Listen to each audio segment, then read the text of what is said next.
বাইরে ঝুমঝুমিয়ে বৃষ্টি হচ্ছে আর মনটা এদিকে একটু খিচুড়ি খিচুড়ি করছে। তবে হ্যাঁ, আজকে চালে ডালে খিচুড়ি না বানিয়ে একটু অন্য রকমভাবে খিচুড়িটা বানালাম। দেখতে থাকো পুরো ভিডিওটা। আলু, ফুলকপি, সয়াবিন আর বিট নিয়েছি, আর সাথে নিয়েছি কয়েক টুকরো বেগুন, যেটা আমি ভাজি করব খিচুড়ির সাথে খাওয়ার জন্য। ডালটা সিদ্ধ বসিয়ে আমি এদিকে সবজিগুলো একে একে ভেজে নিচ্ছি। এই খিচুড়িটা রান্না করার জন্য সবজিগুলো কিন্তু আগে অবশ্যই ভেজে নিতে হবে। আচ্ছা, বৃষ্টি হলে কাদের কাদের খিচুড়ি খেতে ইচ্ছে করে?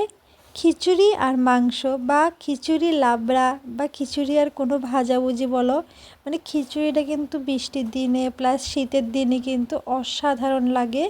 একটা অসাধারণ খাবার এটা। আর চালে ডালে খিচুড়ি, সেটা তো খুব সহজ একটা রেসিপি।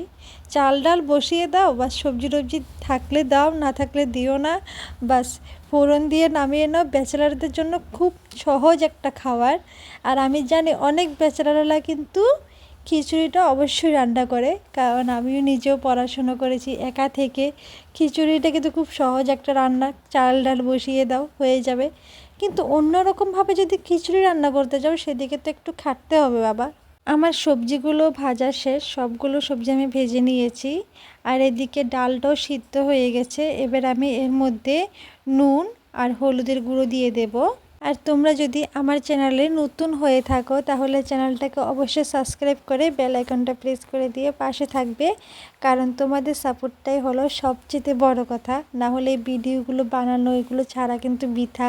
ভাজা সবজিগুলো আমি এবার দিয়ে দিলাম। ওই ডাল যেখানে সিদ্ধ করেছি ওই পাতিলে আমি দিয়ে দিয়েছি। আর এদিকে বেগুনগুলোকে ভেজে নিচ্ছি। আমি এখানে 3 টুকরো বেগুন নিয়েছি, একজনে খাবো তো বেশি নিয়ে কি করব। আর লাস্টে আমি বিটটা দিয়ে দিয়েছি, আর একটু আদা গ্রেট করে দিয়েছি। আর মেইন ইনগ্রিডিয়েন্ট যেটা হলো সাবুদানা, সেটা এবার দিয়ে দিলাম। সাবুদানাগুলোকে আগে একটু ধুয়ে একটু রেখে দিয়েছিলাম। লাস্টে দিয়ে দেব ধনে জিরে গুঁড়ো, মরিচ গুঁড়ো আর একটু গরম মশলা। বেশিক্ষণ সিদ্ধ করতে হবে না, খিচুড়িটা হয়ে গেছে। এবার আমি এতে ফোড়ন দিয়ে দেব। ফোড়ন দেওয়ার জন্য কড়াইতে তেল দিয়ে প্রথমে নিয়ে নিয়েছি 2টো শুকনো লঙ্কা, তারপরে দিলাম 5 ফোড়ন। বাস, আর অন্য কিছু দিব না, 2টো তেজপাতায় দিয়ে এবার ফোড়নটা দিয়ে দেব। আমার খিচুড়ি তো রেডি। এবার ধনে পাতা আর ঘি ছড়িয়ে নামিয়ে নেব। এই সাবুর খিচুড়িটা আমি আমার এক দিদার থেকে রান্না শিখেছি। আমার মায়ের মাসি, উনি খুব ভালো সাবুর খিচুড়ি রান্না করে। ওনার মতন হয় না আমার রান্না, কিন্তু আমি ওনার থেকে শিখেছি এই রেসিপিটা। আমার কাছে খুব ভালো লাগে এই খিচুড়িটা।